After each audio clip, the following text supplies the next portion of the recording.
Scientology could be called, well, you could call it a religion of religions.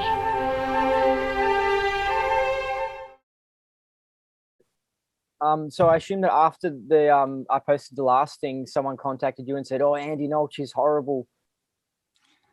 Yes, pretty much. That happens.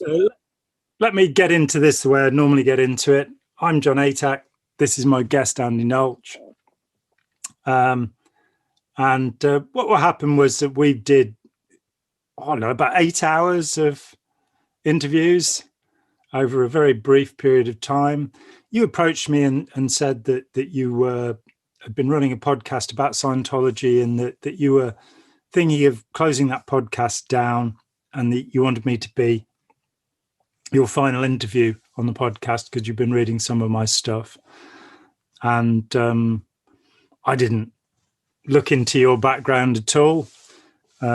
We just went ahead and did it. I came to know you, I think, a little bit through that, and I certainly have no bad feeling towards you.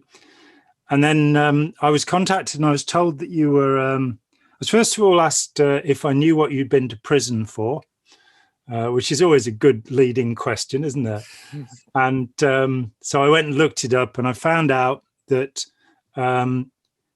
you painted what we in this country call a knob on a piece of grass in a park where a memorial was going to be held for a woman called Eurydice Dixon, who had been attacked and murdered shortly before. And there was going to be a memorial gathering, and you painted I think you said it was half the size of a cricket pitch, which I think is about cricket pitch is 22 yards, I think. Is that right? So it was quite a large penis and testes that you put there as a protest. And you admitted to having done that. You were sentenced to, I think it was 180 hours community service. And you did you were doing the community service, but under your court order, you were not meant to leave the country, which you did twice. They found out about this. And along the way, you were also caught for importing 7 times the permitted amount of a substance called hermine, which I must admit I'd never heard of. Apparently there is a permitted amount of this substance, which is used to make it easier to take the hallucinogen ayahuasca. Yeah, I can correct you on things, but keep on going. But yeah. Yeah. I'm working from memory. I had a quick look through various news pieces. And in what seemed a rather dramatic move, considering you'd not actually been prosecuted for the hermine, the judge decided to put you in prison. And you were sentenced 5 months in prison. You served 4 months. And then the hermine charge was dropped to a possession charge, which would not be a particularly significant thing, I don't think. And that was my answer to the question about did I know what you'd been sent to prison for? Is that about what you were sent to prison for? Yes, but it's the whole thing is I'm thinking of doing, now that it's all over, I'm thinking of doing a almost like a 3-hour video explaining the whole situation, because it was a really interesting experience and all the details about it. Like, for example, the memorial in the park, it was actually basically a feminist anti-male gathering in the park that I graffitied it the day before in an attempt to interrupt their gathering. But it was covered by tarpaulin. Even before the sun, maybe just as the sun came up, because it was highly monitored, that location.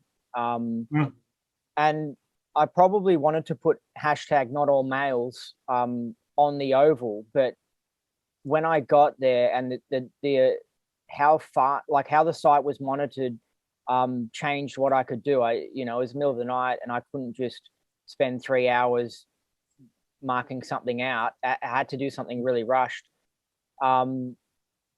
So yeah, and so it's a political statement. And the drug thing is I think actually was a bit of a carry forward. Like when they came to my house, one of the policemen was the same policeman from the previous case. Yeah. I think they like to do things that get in the media. So this got in the media, the drug thing. So it was kind of like a carry forward. But yeah, I'm not like a drug importer or anything. No. Yeah, I don't know. It's kind of if you're right wing in Melbourne, Melbourne's very left wing and communist and stuff. If you're right wing in Melbourne, they literally pick on you and stuff. So that's what I think's happened. And when I went to jail for 4 months, like, you know, to get that 4 month sentence, you really have to do something like major. And I told it like just maybe a few people the situation to what happened, and they just wouldn't even believe it. They were just like, that's so ridiculous. There are numerous people who, to get a 4 month sentence, they would have had to have done like another crime again, not just travel without permission, like an actual crime. And it would have to be like quite like severe. Yeah. So yeah, it was very exaggerated. And I had another case, right? And I'm really not much of a rebel. Like I had no criminal record up to the age of like 29. Yeah. I had another case for driving, because in Melbourne there's speeding cameras everywhere. This is where I say Melbourne's like a police state. There's speeding cameras everywhere. And so eventually it happens to a lot of men in Melbourne, because men tend to drive at faster speeds. Like I have an old car, like it's an old work van. Like literally there's stuff in the van. I can't speed and drive aggressively, but I can casually be driving down a hill and just get a speeding ticket. Right. And so anyway, it ended up accumulating, right? Because you accumulate these demerit points. So I ended up losing the license, right? And they stop you from driving for 6 months or something. And because of work and that sort of stuff, and because I just disagree with going along with the system, I just continued driving. And eventually I got caught. And so I had that case come up. I ended up getting like a $900 fine, and they didn't ban me from driving anymore, which was great. But the judge, when the judge asked what's his priors and stuff like that, my lawyer mentioned, you know, oh, he'd been in jail recently, because we were saying that was one of the reasons why I shouldn't get my license banned again, because it was like, hey, he's been, you know, because of Corona, he wasn't able to work, and then because of jail stuff, and you know, it's not appropriate to keep him away from work and stuff. So then we said to the judge, you know, we mentioned the situation about the traveling without permission and the 5 month sentence and stuff, and the judge was just like, no, what are you talking about? Like the judge couldn't even comprehend it, because the judge knows the system and deals with criminals day in, day out, and knows that what I did with the traveling wouldn't merit jail time. And so then eventually my lawyer said, well, it was in the media. And then I guess the judge was like, oh, okay, so things in the media are treated differently. And anyway, so, but seeing that judge's reaction of just like that just confirmed it for me totally. And because me and my lawyer, we looked at each other and we smiled, because we were like, yeah, we knew that 5 month sentence was so extreme. Especially since that with the community work, it was 200 hours community work, and I'd almost completed most of it. I'd done about 175 hours. And so if I'd only been on it for 1 week and, you know, refused to go along, that's another story. But if you're actually doing the things required, and you're going to, I had about 3 months left to complete it. I was on target. It was pretty extreme to that sentence, but we appealed it, and it didn't make any difference. It actually confirmed a lot of my conspiracy theories about how the justice system really works and stuff like that. And anyway, it was very educational, and it was quite interesting. And a lot of the time while I was all the time I was locked up, Melbourne was in a lockdown. So it ended up working out quite convenient, because I got out and then the lockdown started to get lifted, and it was pretty good. Okay. You're also fined a sizable amount, which was meant to be for the repair of the grass. How much was the fine? The fine was about 14 grand. Originally it was 22, and that was severely exaggerated because the angle they gave me, I ended up getting charged with property damage charge when it should have been graffiti, because property damage is more of a more serious charge. Graffiti is very casual, so they wanted to literally this is what happened. The police literally came to the site and said, we've got to hit him with the biggest thing possible. So they tried to come up with a way of calculating the most expensive way to handle the problem with the graffiti, and they chose out of the two charges, they said graffiti and property damage, but they're always going to like sort of drop the graffiti in negotiations. They do stuff like that, whereas I was trying in the negotiations, I was trying to fight for the graffiti and say no, it was graffiti. And that's why I was in the court system for so long, because I appealed some of these decisions and fought these things, and I got it down to about 14 grand. Yeah, that was exaggerated, because what they did is they replaced the grass instead of painting like green stuff over the grass, green paint over the grass. Like it literally could have been handled with, you know, $250 worth. And people who work on ovals and stuff like that, they know these things because they deal with marking out sports lines and stuff on the grass, and they have to put in white paint and stuff like that. But yeah, they literally tore the grass up and replaced it, and the section that they tore up was like twice as large as what the actual size of the thing that it covered, because it made it about 10 grand worth of grass. Okay. So, yeah. Let's come to the, you know, your protest is against the idea that all men are potential rapists. That's the way that has been put by some ultra feminists. That you are not saying that it was a good thing that this woman had been raped and murdered, were you? No, it was very political, and I know it was offensive to the family, and I've apologized to the family. Good. But yeah, I believe that it was the feminists who politicized the event, and it was targeted at them.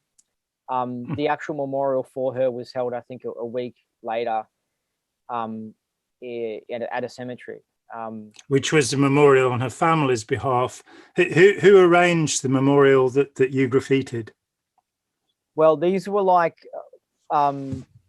literally Melbourne feminist communists. So yeah, it's a real Melbourne thing, because I was also involved with the stand-up comedy community in Melbourne, and Eurydice was involved in the stand-up comedy community. So it was it was kind of like someone who's not from Melbourne and not aware of what things that were going on. I understand it would be it would come across as very strange and stuff like that, but in the Melbourne comedy community, something had happened like a year earlier where someone threw like a brick through some window, and there was like there's little games and stuff and dramas that go on like online. So yeah, it's kind of like a bit contextual. It makes a bit more sense, but yeah. Okay. Did you meet Eurydice Dixon at all?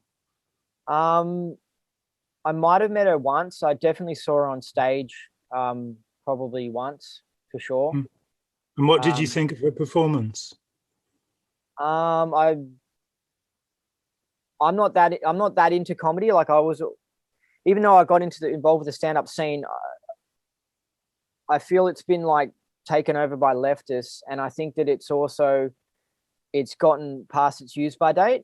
So I got involved looking into it, and I wanted to meet people because I was hosting a comedy show on community TV, and so I kind of was never that thrilled by it.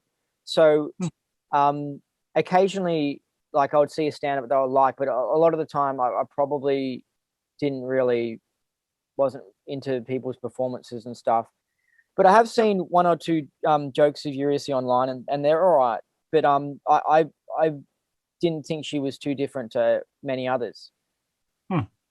Yeah, it's hard to shine in that field. There are a few people who are extremely good. It's it's a very hard industry, and yeah. So I'm not having to go on any stand-up comics. I mean, it's like it's very high. It's a lot different to someone who's like a carpenter, because it's like they've got all these people. The comedians got all these people watching, and they have to perform at that moment and it's like that's a lot of pressure. Like it's very difficult. Oh, absolutely, yeah. I mean, I had the good fortune to interview Jamie DeWolf last week. Do you know Jamie's work at all? Does he do a bit of poetry or music? He's a slam poet, and part of his fame is that he's Ron Hubbard's great grandson. Of course, his family never had anything to do with Ron Hubbard because his grandfather had to run away from Hubbard, basically because he was being persecuted by him. This is Nibs. This is Nibs, yeah. So he's Nibs' grandson. But he changed his name to D. Wolf.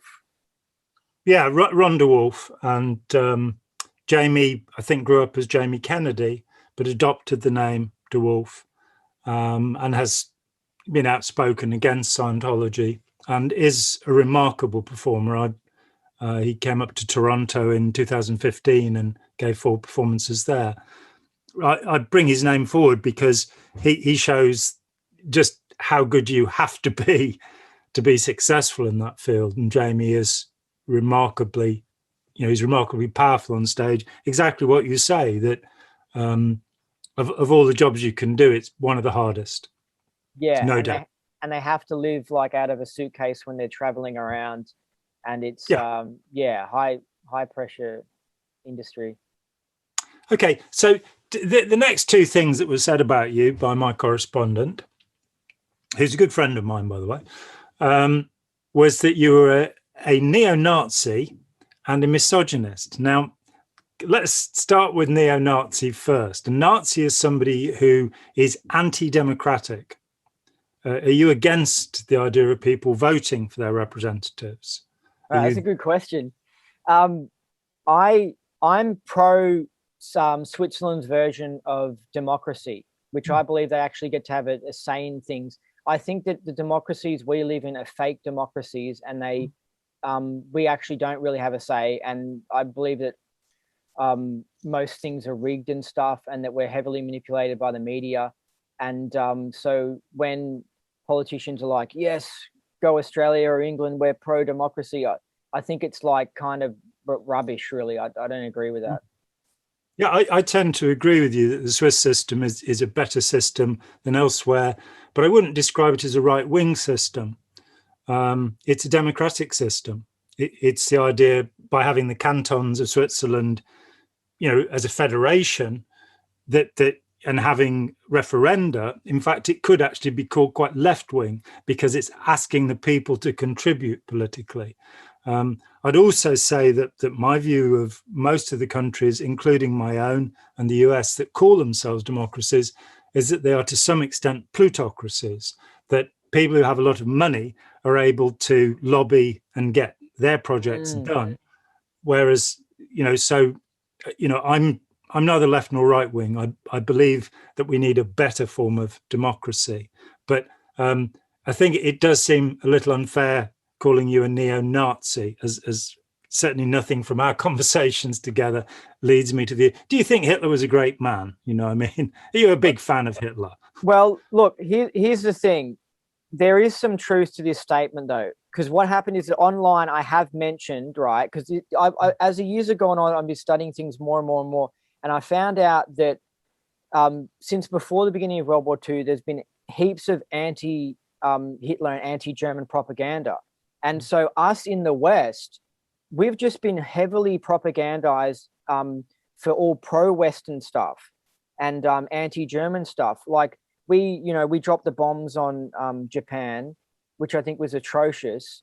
I agree. We also, I think there was, we also apparently bombed the hell out of Tokyo, like really bombed the hell out of Tokyo.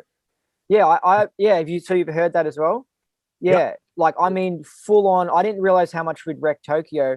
And some German cities just got absolutely just annihilated. And it also seems that, basically seems that Britain was a lot more aggressive in the war than what we've been told. And so I made a statement saying, hey, I don't think Hitler was that bad, basically. I said, I've looked into it. It seems like we've been getting heaps of black PR, heaps of attacking on the German side, and stuff that we've done has been covered up. Like we had, in Australia, Japan people had to go into like a concentration camp and stuff. And as they did in America. Yeah, and so anyway, so that's where that comes from, and also because I've said some right-wing things, Nazi gets used as like a slur sometimes to attack right-wingers in like an offhand sort of way. Yeah, well, and you know, to make the clear distinction, the Nazis believed that they should submit entirely to the will of Adolf Hitler. And in the last referendum in 1938, after the union with Austria, the Anschluss, there was a vote, and more than 90% of, and I hesitate at the use of the word German, because it's only 1871 that the country Germany came into being. And of course, the parts of Germany are quite different. Saxony, Prussia, Bavaria, you have quite different people. By this time, it also, of course, was going to include the Sudetenland, which is that part of Czechoslovakia that was mainly occupied by German speakers who wanted to be part of a German Reich, a German empire. But nonetheless, they voted, more than 90% of them, to give up the right to vote, to hand over everything to Hitler. In terms of the atrocities, I don't think there's been any cover-up. I've been reading history since I was a teenager, and I don't think there's been any cover-up of the Allied atrocities. The bombing of Dresden, the firebombing, has been represented in films. So Slaughterhouse 5, the novel written by Kurt Vonnegut Jr., who was actually in Dresden as a prisoner of war when it was bombed. It's been known about.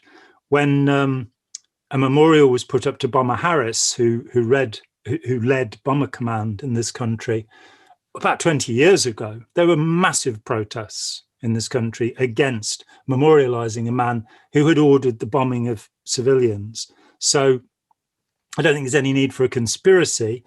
I do think that at the end of any war, there should be war crimes trials for all concerned. So another thing that was done by the British at the end of the war was that camps were set up for denazification.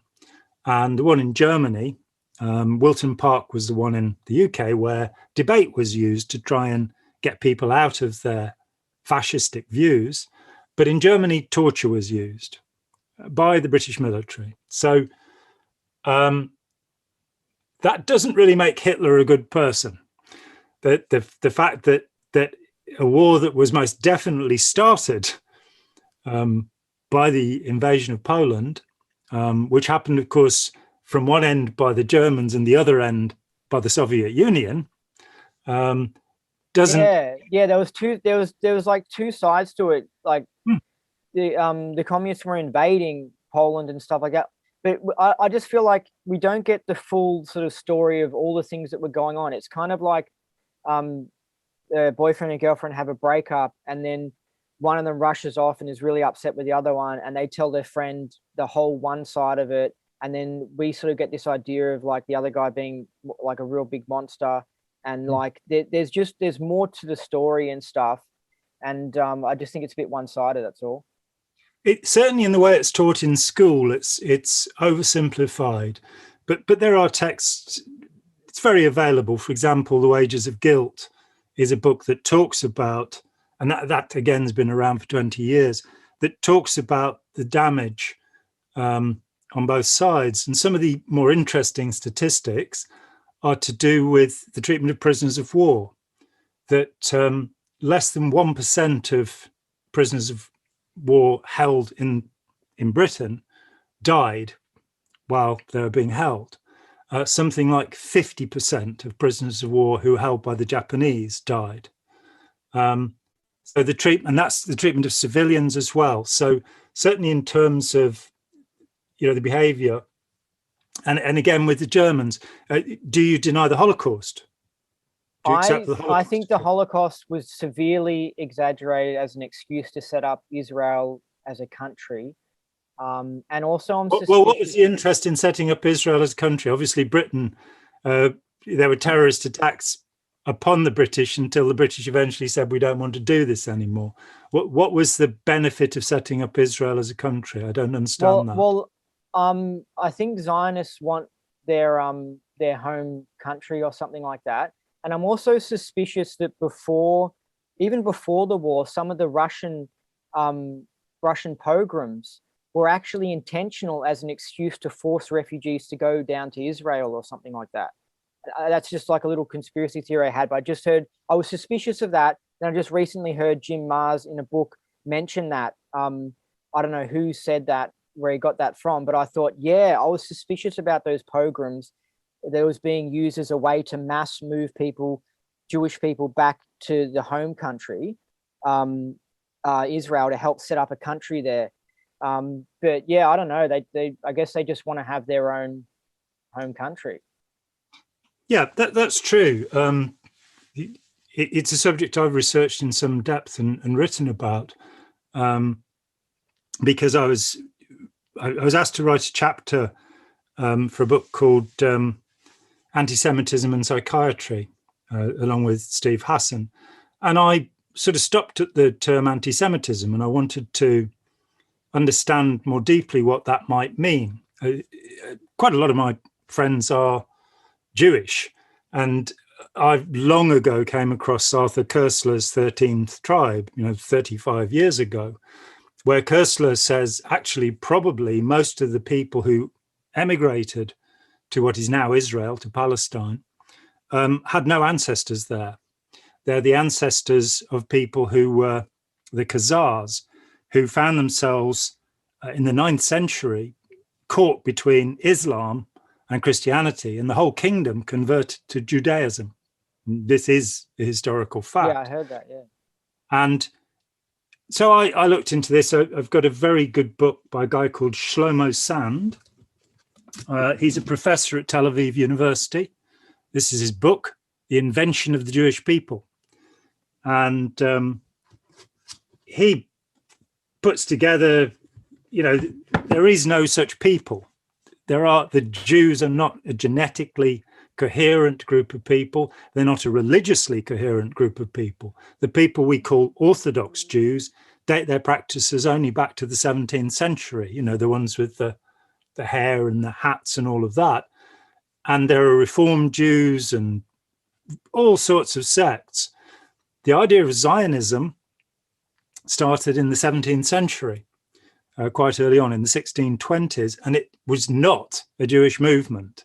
It was a movement amongst English Puritans, because they believed, interpreting the revelation at the end of the Bible, they believed that only when all of the Jews had returned to Zion, which of course means Jerusalem, that's all the word means, only when all the Jews had returned to Zion and been converted to Christianity would Jesus return. And so there's a movement that starts in the 1620s, and it takes another 250 years before anybody Jewish joins into it. It's a Christian movement, Zionism, to get people back there.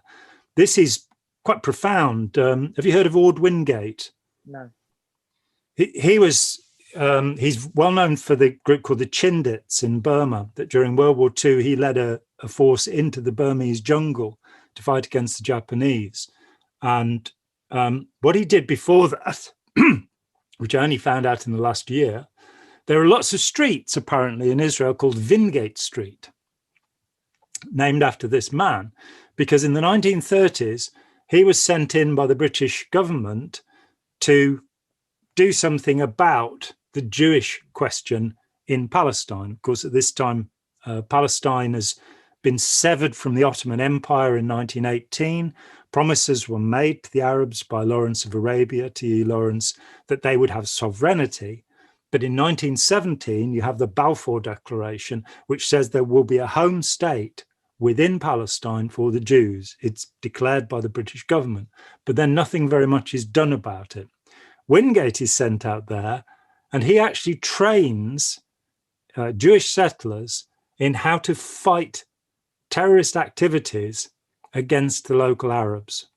And massacres happen on both sides, terrible things happen on both sides.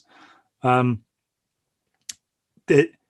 is underneath this for Wingate, however, is he was a member of a group called the Plymouth Brethren, who are Puritans who for a long time had wanted to see the return of the Jews to Zion because they believed that Jesus would come back. This same set of ideas end days Christians in the US may well have influenced the Iraq wars and all sorts of activities in the Middle East, because these people want to see the Jews back in Jerusalem so they can be converted to Christianity. So I'm not putting aside any of the odd ideas. In terms of emphasizing the consequence of the Holocaust, again, it's an area that I've spent a long time working on, because as a teenager, I became interested in two things. How could Jack the Ripper have done what he did, the individual psychopath? And how could the German people have supported the regime of the Nazis? And I have no doubt that the Nazis committed dreadful atrocities against people, that the Gestapo and the SS, and before them the SA, the brown shirts, were thugs who beat people, who tortured people, and did dreadful things, looking at, say, the Warsaw Ghetto and what happened there, and looking into the concentration camps. My father was at the liberation of Belsen, and there is film of that called A Painful Reminder, which, an argument is put forward that the Jews, because all supply lines were cut to Germany, everybody was starving, and what we're seeing in these films is just, starved Jews because they didn't get to eat anything either. But in the film A Painful Reminder, the British Army made the local Germans actually bury the bodies of the Jews. And you can see that the local Germans are healthy enough and well fed enough to be able to do that. So I don't think there was a need for exaggeration. Millions of Jews, also, of course, almost 200,000 Romanis, blacks, communists, homosexuals, were all marked down by the Nazis and put through a program of murder. Having looked at the Nuremberg transcripts, where, for example, Rudolf Höss, who was the first camp commandant at Auschwitz, he, on the witness stand, was asked, so you executed 1.25 million Jews at Auschwitz? And his response is, yes, I executed and exterminated 1.25 million Jews. His second in command testified to support that. So I think it's just... but I really don't trust a lot of things. Like, I know that people can be coerced into things, especially when you're locked up and you potentially are facing death or something like that. Many of the witnesses were very defiant. You can actually listen to the recordings if you want to get into the German, but there are translations. The recordings all exist, and transcripts exist. So often what's happened is you get somebody like Fred Leuchter who comes along and publishes the Leuchter report, and he says, well, I went to Auschwitz and I scraped the bricks in the gas chamber and there was no cyanide in them, no Zyklon B, therefore this didn't happen. Well, firstly, he's not qualified to do it in any way. He had no scientific training. He spent his life trying to design an electric chair to execute prisoners. That was his obsession. Secondly, the Russians, when they got to Auschwitz, leveled it to the ground. So what he tested was a rebuilt Auschwitz. So there's a terrible problem in not going to the original sources. If you want to know about what happened, you have to look to the Nuremberg transcripts. Of course, people can be coerced, but there are hundreds of thousands of witnesses, including SS guards, including Sonnenkommando, who were Poles, and of course, including survivors. So looking to, say, Viktor Frankl's account. Do you know about Viktor Frankl? No. Frankl was a psychiatrist and Jew. He was in Dachau and in Auschwitz. And he wrote a wonderful book called Man's Search for Meaning. And in that book, he describes his experiences in Auschwitz and how he used that to develop a more humanitarian approach. So he didn't come out embittered. He developed a subject called logotherapy, which basically tried to take the kind of what he saw as the anti-spiritual views of most psychotherapy, much of it coming from Freud, who was also Jewish, but like Frankl, not a practitioner of the faith, and trying to connect that to people's spirituality and say, look, you know, if you believe in a certain spiritual thing, counseling or psychotherapy shouldn't undermine that. Bruno Bettelheim is another survivor of the camps who went on to become a professor and do work. There are too many survivors. There are too many witnesses to. Oh, but that's part. I know, but also that's part of the whole argument. There are too many survivors because they say that's like. I think they heavily exaggerated numbers of Jews that passed away, but then you look into it and you find out that in Los Angeles and Melbourne and stuff like that, there's just heaps of people who survived it. Well, yes, when you're going to kill 6 million people, if you leave 500,000 surviving, it's still, you know, not that great a number. I mean, this is a subject I only want to skirt around this because before showing the interviews that we gave, I want people to have a clear picture of what you believe, and to some extent, I'm going to offer you some ideas that are in conflict with the ideas you have. But this is I'm not seeking to exit you from your beliefs. I would strenuously recommend one particular thing that I learned when I left Scientology. When I left Scientology, I found that I'd been given one-sided sources. I'd been in an echo chamber. So, for example, we were fed, I don't know if it's still current, but Adele Davis's books on nutrition. Are they still recommended? Well, yeah, I remember hearing them when I was involved, and yeah. And so we were, let's eat right to keep fit and all of this kind of stuff. And the purification rundown definitely comes out of this, the idea that rather than the scientific idea, which is that vitamins are things that prevent deficiency syndromes for those vitamins, and we talked about this a little in our conversations, that by taking huge amounts of vitamins, tens, hundreds of times more than you need to stop getting the deficiency syndrome, there'll be some benefit. And we talked about vitamin B1 quite possibly causing hallucinations, which is why people think they're re-experiencing LSD trips. And as you said, LSD is water soluble. It can't lodge in the body in any way. It's also highly unstable, LSD 25. Heat will distort it, anything will. So that Adele Davis was this vitamin guru, but what most Scientologists probably don't know is that she had her comeuppance. She was finally sued and she lost. And it was discovered that the great lists of, the bibliography of references that she put in the back of her books, she just hired people to find anything that talked about vitamins and just listed those things. She didn't read any of them. She didn't go through them. That led me to the point of going, if a perspective is put to me from one side, I must go and look at another. So what I did was I found a book by a professor of nutrition, a guy called Bender, and who's at one of the London universities, and read what he had to say about nutrition. And it was in complete conflict with what Adele Davis had made up, basically. I think what we talked about was the excretion of vitamin C, that if you take huge doses of vitamin C, you'll pee it out, basically. And then if you stop taking vitamin C, you might get scurvy because your body's got used to getting rid of it. So what I'd say is that there's a tremendous danger of being caught in an echo chamber. And it's always good to look at not the two extremes of an argument, but what is the mainstream view. And so with the Holocaust, I would absolutely and deeply recommend this book, Denying History, by Michael Shermer, who's the head of the Skeptics Society and a professional historian, and Alex Grothman. They take on every one of the arguments that is put forward by Holocaust deniers.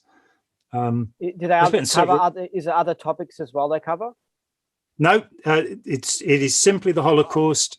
The first part of it is exceptional and difficult because it's about what history is and whether history can be trusted, and separating out conspiracy theory from history, because we live in a postmodern world where anybody's opinion is as good as anybody else's, which makes no sense to me at all. My ideas about relativity are are certainly not as deeply thought through as Einstein's. Truth is not a democracy. It's not how many people believe something that makes it true. It's whether it is true or not. So with Hitler, the first animal rights legislation was enacted by Hitler. Hitler was a vegetarian. He brought the best road system in the world to Germany. There are all sorts of things you can put on the plus side. One thing I find interesting about Hitler is looking into his life is that comparing him to Hubbard, because when we hear about some of the irrational things and crazy things Hubbard did, you can say, oh, well, he was leading a church and he had all that stress and that sort of situation. Yep. But then with Hitler, it doesn't seem like he had the outrageous craziness. I know that there's that stereotype ranting in the bunker situation, but I don't think he was known for constantly ranting and some of the crazy stuff. So it's kind of interesting sometimes to compare Hubbard's behavior with Hitler's and seeing wow, Hitler's was a lot more normal than Hubbard's. Hubbard's was really weird and real strange.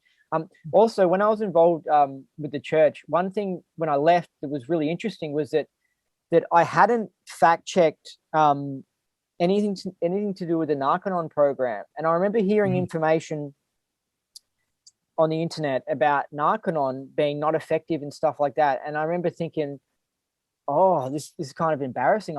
I just assumed Narconon worked. Because when I think the church had some line that it's 90% effective or just something like that. And it's literally just made up. But I think that when you're involved with these things, you just don't question those sort of things. You just don't think no one would just make that up. But it's just in life, people just make things up, Yeah, absolutely. I mean, I'm doing a lot of research on NXIVM at the moment, and it's really quite shocking to look at Keith Raniere and the pyramid scheme that he created before the Executive Success Program and NXIVM, called Consumer Byline, BUY, byline, which was a pyramid scheme, and it was exposed all over the place. Then he managed to just walk away from that and start this executive training program. What was he selling in this pyramid scheme? The idea was that by coming together as a consortium, a group of people, you could buy goods more cheaply and share them. So it mimics the cooperative society that is very successful and was started in the 19th century in Britain and still exists. We've got one in the village where I am, where basically everybody is a shareholder of the group, and it buys stuff, and you get discount. Bulk discounts. How did it succeed or something like that, or what happened? How did it get? No, with Consumer Byline, he walked away with the money, and it proved to have been a Ponzi scheme whereby they stopped paying people what they were meant to be getting, and but he managed to get away with it. I mean, it's curious that financial fraud seems to be the beginning of many religious careers. Joseph Smith, the founder of the Mormons, was actually convicted for financial fraud before he saw the gold tablets that only he ever saw, from which the Book of Mormon was dictated by the angel Moroni. Ron Hubbard, of course, was busted for check fraud in 1948, which is why they had his fingerprints in San Luis Obispo and were able to check that it was him when he died, because that's where he was busted. So progressing from a con man to the founder of a religion, it isn't that unusual. So the point that I want to make is I've been criticized for interviewing you, and I just want to make a couple of things clear. The first is I'll talk to anyone, whatever, the fact that you have reservations about Hitler, that you disagree with me about that, you disagree with me about the Holocaust, means it's more important that we talk. And the reason that I've come to this conversation is because I felt I think we recorded about 8 hours together. Yeah. But I think in that time, I came to the perspective that you have an inquiring mind and you are willing to question things, that your opinions are not fixed, that you're not bigoted, you're not dogmatic, and that you are inquiring. And yeah, I switch amongst things. I mean, even my decision to, well, what I want to do with Scientology, it's still not fixed. A part of me still is just sort of interested in one day trying the tech, but I'm definitely not going to pay $300 now or rush up the bridge or anything like that. So yeah, I kind of switch around a lot. Well, let me make the point to you that Scientology could in fact be damaging. I know. Yeah. Let me give you a powerful example of that. So it might be playing with fire, even if you're not having to pay $300 an hour, even if you do it at home. That one of the, for me, very interesting aspects of Scientology is past life regression, which of course is found in all sorts of other places. It wasn't original to Hubbard. It had been a big newspaper story, the Bridey Murphy case in the early 1950s, which Hubbard latched onto. And Bridey Murphy had memories of a past life, and it exploded, this story. It was all over the news in the early 50s in America. And eventually it turned out that all of these stories actually belonged to this old woman she'd known. And she just put them forward to get the popularity. Fine, whatever. The problem is that when people come to believe that they've had past lives, they start to generate memories. And I believe, from interviewing many people, that it can interfere with the process of your own memory, of your own certainty. It's rather like if you start believing your dreams, if you start thinking, as Freudians and Jungians do, that your dreams are an important part of your thinking process. And if you start believing your dreams, then you can start believing things that aren't true. This brings us to what, to me, is the essential idea, which is the idea of certainty. William James, the founder of one of the founders of social psychology, writing at the very beginning of the 20th century, starts talking about this thing which he calls noesis. And this is the feeling of knowing. The example I always give, when I was 17 years old, I spent a couple of hours talking with a born-again Christian, because I'm, as you've noticed, a very talkative human being. And he was trying to persuade me that Jesus Christ was my savior.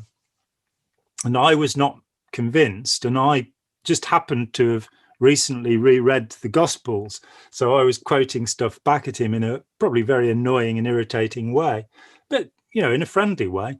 And eventually he backed away from me, and it's about 2 hours on, and he said, I don't understand the Bible, but I know it's all true. That kind of knowledge is true for all of us. All of us have beliefs which we want to be true. But if we're to make any progress, and I don't think auditing is in any way necessary to make progress, we have to challenge those certainties.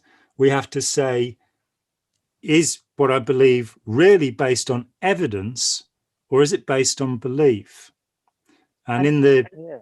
Go ahead. Well, that's just a really good point. You say want to be true, because that's what I noticed about how people can get enamored with Scientology. I do think it's like people fall in love with it and they want it to be true. They want the clear state to be true. And that's how cognitive dissonance seems to occur. Because if they didn't really want it to be true, then the information that they see online or something could affect them. But when they want it to be true, when they want Hubbard, this fictitious character that he created, of like the world savior, when they want that to be true, then it skews everything. It just changes things, So yes. Yeah. And he got the greatest story, really, because he came along and he said, oh, you're a superhuman and you know everything, and all you need is to do these procedures and your knowledge of everything will return to you. And as we said before, if past lives, if there was evidence for this, if somebody could say, they'll start speaking in 15th century French, or whatever dialect from whatever place, then there'd be some evidence. There is no shred of evidence, even, and there's censorship as well. The book, Have You Lived Before This Life, in the first edition, names all of the pre-clears that went through it. But after Cyril Vosper had published The Mindbenders Attacking Scientology, all of the names were taken out because he was one of those people. Curiously, Cyril, to his dying day, still believed in reincarnation, but he believed in it because of the sensations he felt during auditing. And I'd say that there is a danger to the memory, and the memory is the most important faculty that we have. If I can't remember things accurately, and the evidence is that we don't tend to the Ebbinghaus forgetting curve, which I mentioned before, the evidence is that the older we get, the less accurate our memory will be. So anything that interferes with that, anything that gets us to develop false memories, and that kind of bizarre thing with Scientology where it's, well, just say the first thing that comes into your head and we'll see if it reads on the e-meter. So you get this secondary thing. One is moving into a land of illusion, a land of fantasy with Scientology. And I think that's the danger of one set of processors, the memory processors. But you've then got things like the objective. Sorry, I was going to say you then get like the OT levels with the entities, and that takes it to a whole new level, because it's like you got to think, what's the point of doing these things, and learning about, let's say you have a past life, learning about memories from 1800s, they can be useful and stuff, but then you think about the entity thing and you go, is there any, like, it's like you got to be practical. What's the point? What do you get from it? You know what I mean? It's like, what do you get from, like, and so that's why it's kind of funny with the entity thing, because it's like, whoa, that's a whole new level, because it's like, what are you remembering there? What are you getting from going into this area? What are you getting out of it? Yeah.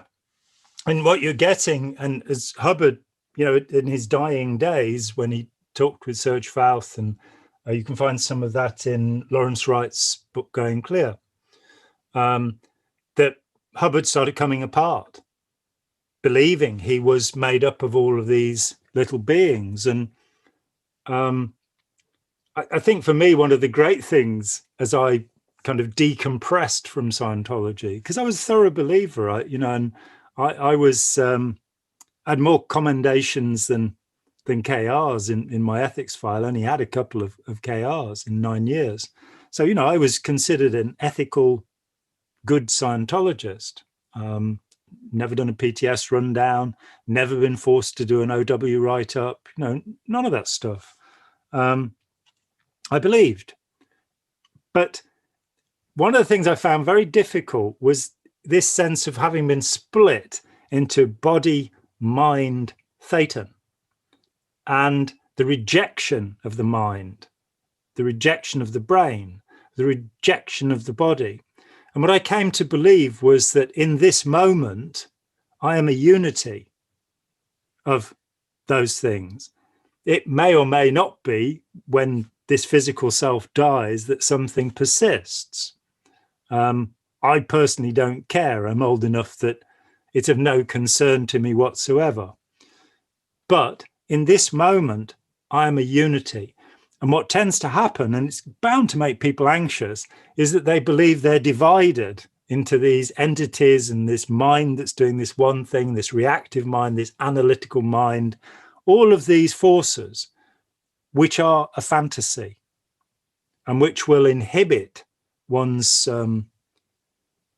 proper prediction of the future, which is what the mind is actually for, what's going to happen next and what should I do about it.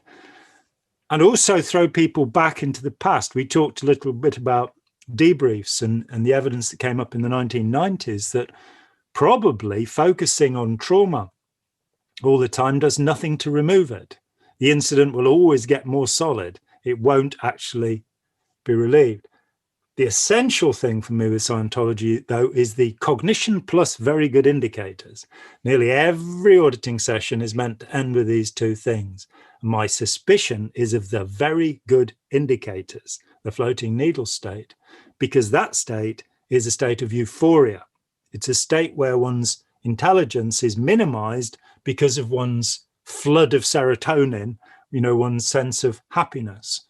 And it is a state that is very easily arrived at through other forms of hypnosis. I mean, I kept going on about the paper I wrote called Never Believe a Hypnotist, which I think anybody who's been in Scientology should read, because it's just a bunch of quotations from Ron Hubbard, which when you put them together are in conflict. They show that this man was seeking to make slaves, and that Scientology has proved to be a very effective way of doing that. When you look at the conditions in the Sea Organization, when you look at the way, well, the suicide rate in Scientology, which is unusually high, and the devotion that people give, and you say, well, what's the evidence for what you're doing? Show me a psychic feat, show me anything. You were dismissive of James Randi when we spoke, but you didn't actually give me any evidence at all, other than your feeling that he wasn't right. There was something wrong about him. Having looked at a great deal of his work, he's not somebody that I would take to. He's not somebody I would have, he's now dead, not somebody I would have befriended, I don't think. He's not my type of person, but I cannot fault his methodology. When he took the things that Uri Geller had done and duplicated them and showed how to do them, and was able to fool psychic investigators at every stage, it made me go, he made a great contribution. And in fact, I went to after we'd spoken, and Randy wasn't monitoring the $1 million prize. Other people were put up to do that. And no psychic ever managed to, it made more than a slightest attempt to claim that prize. That we're meant to have these thousands of operating thetans out there. Come on, $1 million would have been useful. But have you ever seen a Scientologist perform a psychic feat? Not really. But I still, from what I've experienced, is just there was two things with psychic stuff. But before that, I want to mention how in Scientology we're given this idea of that your thoughts create reality, right? Yeah. So let's say that's true. Then. So if they're sitting down every day, their thoughts is creating reality of the body thetan stuff, and then ends up creating that reality. Yep. And then the person has the problems with the split mind and stuff like that. And I don't know. I just think that, if I sat down every day and had like a Celine Dion song, like if I thought it, I could possibly get that song continually playing in the background while I'm doing anything, because I'm continually adding to it. So this might be the effect of how some people end up going crazy, because there was two people who I knew when I was involved with the church, specifically, I think, who had problems with hearing voices after doing the OT levels and anyway. Yeah, no, I think it's a very valid point. I mean, the one I'd point to is that basically, if you're taught a system that explains things, then you will use that to explain things. And the one that fascinates me is the missed withhold. The idea that if somebody is critical or hostile, it is solely because they think you might have thought, found something out about them. Now, coming from, and you're right. It was a perfect way to take out your enemy or to silence critics, or it's just classic, isn't it? And so you get this, and that leads ultimately to the Truth Rundown, this astonishing situation that where something has happened and it disagrees with what David Miscavige and the tech says. And so you have to go through a rundown until you determine that it didn't really happen. And this is just, we are on the verge of madness here, that people are being manipulated. A long time ago, an Australian friend of mine who'd grown up in Scientology said to me, is it true that reality is an agreement?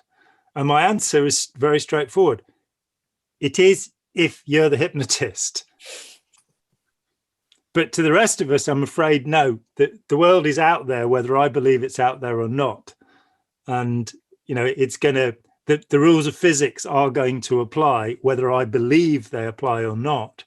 And until a Scientologist can levitate or actually prove remote viewing or do any of these things, it's a fantasy. And it's the fantasy of a deluded mind. It's the fantasy of a psychopath. And if you walk into that mind, there's a risk there. In terms of self-improvement, I would say that Scientology points totally in the wrong direction. It is a form of magic. It's a form of learning how to control other people without their agreement, which is not ethical. Scientology is fundamentally narcissistic. It makes people assume power for themselves, and in my experience, and probably yours, be quite willing to exploit others for their own benefit. It is not an ethical system. It is not a compassionate system. It's not humanitarian. It is, in fact, antisocial. Yeah, and also there's a big difference between, I don't know what it is like today, but back around 2012, it was really quite epic. I think you would have been absolutely shocked if you saw some of the events. Because I think what happened was that with the Ideologue program, what's his name, COB or whatever, really increased the regging on that massively. So the public couldn't really afford these expensive churches, but they really got in there and they really regged hard for cash, big time. And if you weren't a cash person, then they regged hard for joining staff, big time. And so really, like, seriously, they're pulling people off course. There was events like every week, every weekend. It was really, really aggressive.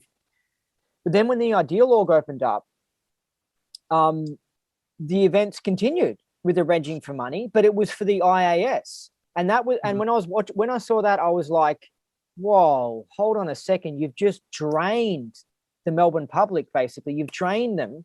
And then now you're asking for more for the IAS. And when I saw that, I was like, whoa, that's really, wow. And I spoke to someone who was involved in the 80s, and it didn't have that level. Like, it really upped it to a new level. In fact, I think that he did it so much, they made it so extreme, that I actually think these days they probably don't do it that often, because they really realized, whoa, we've scared everyone away from coming to the org. It's cyclical.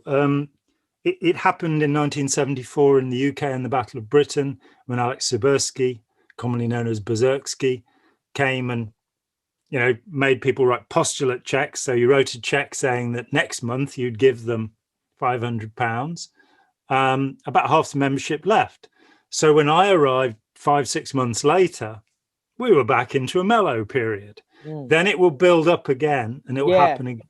Yeah, it's when there's enough people there to actually get money, because it got to a point where, like, there just wasn't people around. So I'm assuming they just couldn't continue the level of events and regging, because you just couldn't do it because it would fail too much. So then they'll have to wait until people come back around, and then a similar thing will happen again. And they've been the reggers have been radicalized, and they think what they're doing is right, but they're just missing information. If they were given the full information, I'm sure that they wouldn't be as keen with the regging.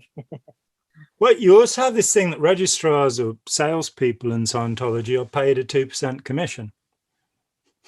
Oh, yeah. And so it used to be, I remember down at St. Hill, that the only staff members who had cars were the registrars, because they were making money. And there was a certain resentment about that, quite rightly. But I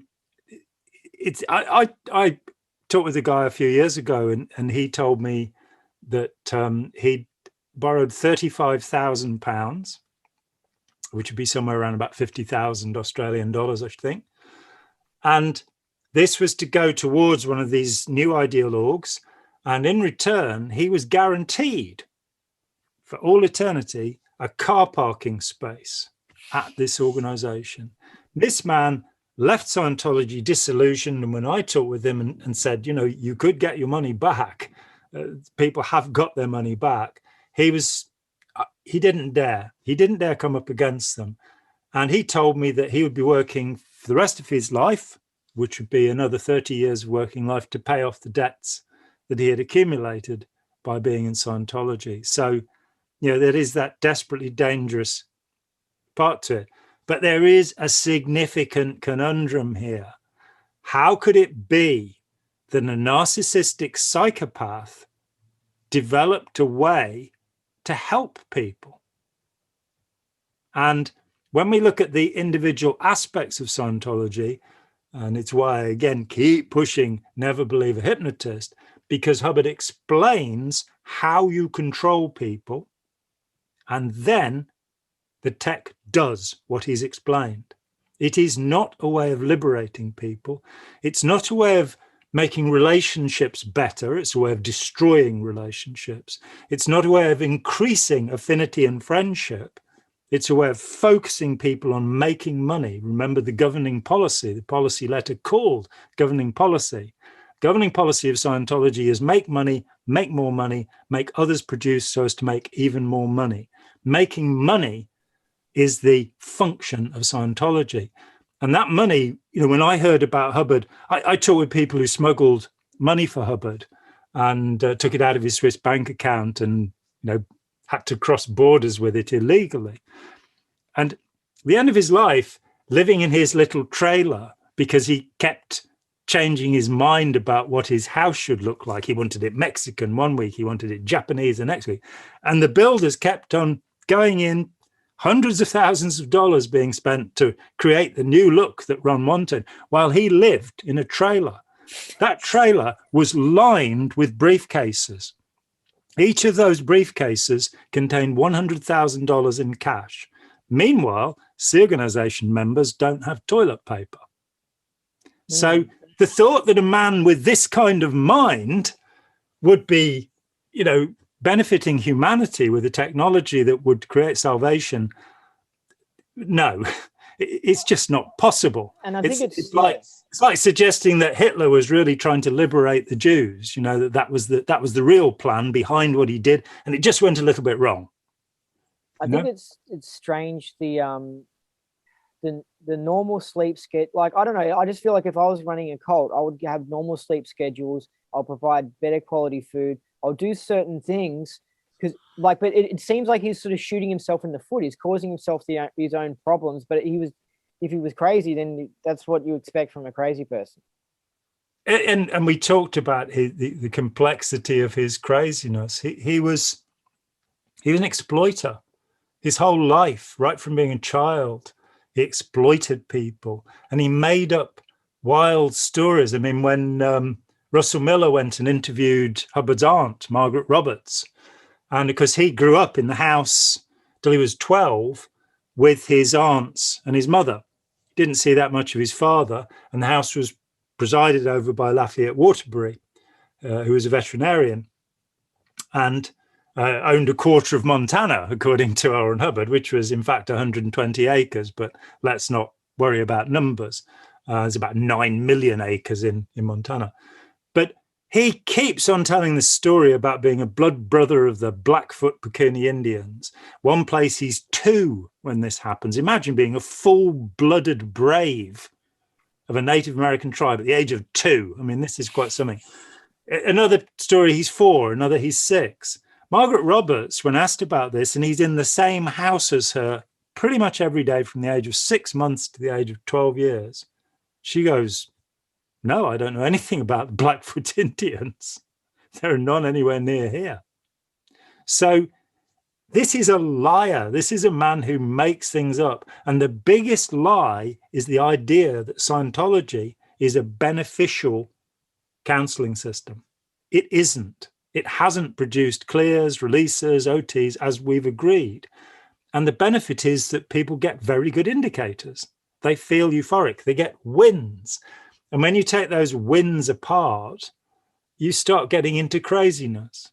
I mean, I know a guy who's a multimillionaire, and he's deposited a huge amount of money in a bank account, and he's going to memorize the number so that when he, in his next lifetime, comes along, he can access that money. Well, that's about 20 million that the Swiss bankers are going to be keeping. Yeah, it's going to be used for investments. Will just be sitting there. That's like in Scientology where you got that account where it's undelivered services, and it's just like $500,000 just sitting there, people's money that they of people who have left, and they're not using that. It's just sitting there, because I actually saw those figures in the Melbourne church, and I think it was probably 700,000 or something just sitting there. Yeah. And nothing's going to happen to it. And but that we were trying, they actually wanted us to try and recover them to get them back on and stuff. And it's like, nah, it's probably not going to happen. No. And one thing I'm really interested about is the Fletcher Prouty stuff and Hubbard's intelligence connections. Sure. Because I'm sus that the CIA was involved, or naval intelligence or something with it, possibly protecting Scientology. I mean, I just think that I'll be surprised if Joe Blow went and started Scientology and could get away with what Hubbard got away with. It's a little bit odd what he got away with. It is, but the presumption that the US government system is a perfect and functioning system. Let's take a look at that. Let's look at the CIA's attempts on Fidel Castro. That the exploding cigar, or putting thallium salts into his socks so his beard would fall out, nobody would follow him. Look at the Bay of Pigs, where 1,800 Cuban expats are sent in and landed to fight an army of 200,000 people. So the first thing is, the CIA is not really a tremendously sensible organization. They've done all sorts of stupid things. And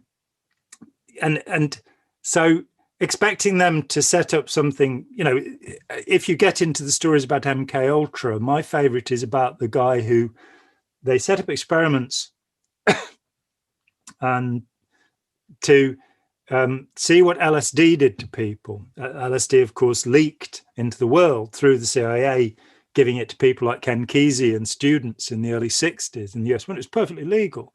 But they experimented on lots of students. And one of the first programs, the guy running it, what they were doing was they were getting hookers to bring in their clients, and they'd be watched through a two-way mirror to see what happened to the clients when they were given LSD. So the hooker would spike the client, and the guy who was running the experiment put in an expenses request for a toilet to be fitted so that he wouldn't have to leave the room at any point. So you've got this idea of the CIA man sitting on a toilet watching a hooker with a guy who's out of his head on LSD. This is the level of competence. So the presumption that there's somebody somewhere that's making, John Foster Dulles or whoever is making things happen. No, it doesn't work that way. In terms of the opposition to Scientology, the opposition was massive. The New Jersey Medical Association in 1951 set about closing Hubbard down. The Food and Drug Administration in the early 60s go after the e-meter in these cases, and believe me, I've read the documents. The IRS commit 1,000 agents to closing Scientology down. I was told that by an IRS agent. It was the biggest case they'd ever had. And they got very close. When you read the court transcripts and what they proved that money was going to Hubbard's accounts. So there was tremendous opposition to Scientology. There were government inquiries in Australia, of course, in Victoria, in Canada, in Zimbabwe, Rhodesia as it was then, in South Africa and in the UK. There were all sorts of attempts to close it down, and it was a non-entity. In the first year, the Dianetics was released, 150,000 copies are sold. Then the publisher withdraws it because he says Hubbard's a fraud. And he commissions a book attacking Hubbard, Doctor's Report on Dianetics by Joe Winter, who'd worked with Hubbard for several months and had come to the conclusion that Hubbard was a con man, but the Dianetics might have some value. So I don't see any involvement of intelligence agencies. What if what if there was money laundering? What if it was used for money laundering? What if it was used for potential mind control experiments and seeing how the masses were react to certain things? Well, believe me, I did investigate this and went through a lot of documents and talked to a lot of people. Money laundering, Hubbard was not safe with money. If you gave him money, he spent it. He managed to, the 5 original foundations, 2 of which, by the way, were run by psychologists. His problem with the psychs arose in 1951. It didn't go all the way back. Another of them by a vice admiral from the Navy. He spent all of the money. So there was no money laundering going on, huge amounts of cash, 150,000 people buy this book, and all the money's gone by the end of 1950 because he's spent it. So nothing, I don't think there's anything there with money laundering. In terms of it being a front for intelligence, we talked about this, and you have to go back into the Fletcher Prouty stuff. Now, I've been through it. As I told you, I went through all 800 pages of his naval record twice, the second time with a friend who had served at the same time. Prouty's key argument was that the number 16 occurs on all of Hubbard's orders, and this is a code meaning US Navy intelligence. Now, hold on a second. On all of Hubbard's orders of, you mean his orders within the Navy? Yeah. Oh, okay. So it's like it could be his identification number, like 007 or something like that. Is that the impression? It's a number. When you look at Scientology bulletins and policy letters, they follow the form of US Navy orders. So at the top left-hand side, you've got what is in fact relevant to the individual they're being issued to. And on Hubbard's orders, you will always find the number 16. And Prouty said... You're not talking about tech bulletins here, right? Well, I'm saying that the forms that the US Navy used, like the Sea Organization, the Org Board, there are all sorts of things that Hubbard just moved over. And one of them is this encoding that happens at the top, like Senocon and BPI and all of these things that he would put at the top of bulletins and policy letters, which were about the distribution. In this case, in naval orders, what you'll see is, who it's coming from, where it's going, the rank of the person it's going to, and what part of the service they're in. And the number is the part of the service they're in. Fletcher Prouty's strongest argument was, and I went through everything Prouty did. He was being paid $1,000 a day as a consultant by Scientology to do this. He's also one of the architects of the deep state argument that now plagues us through QAnon and draining the swamp and all of that kind of stuff. But he argued that this number proved that Hubbard had been a member of US Navy intelligence, and the number says, ignore this file, it's sheep dipped, it's a false file. Well, there's a problem with it. And the problem is twofold. In every issue of a Navy file, about every 100 pages, you get a list of, it's a glossary telling you what the numbers mean.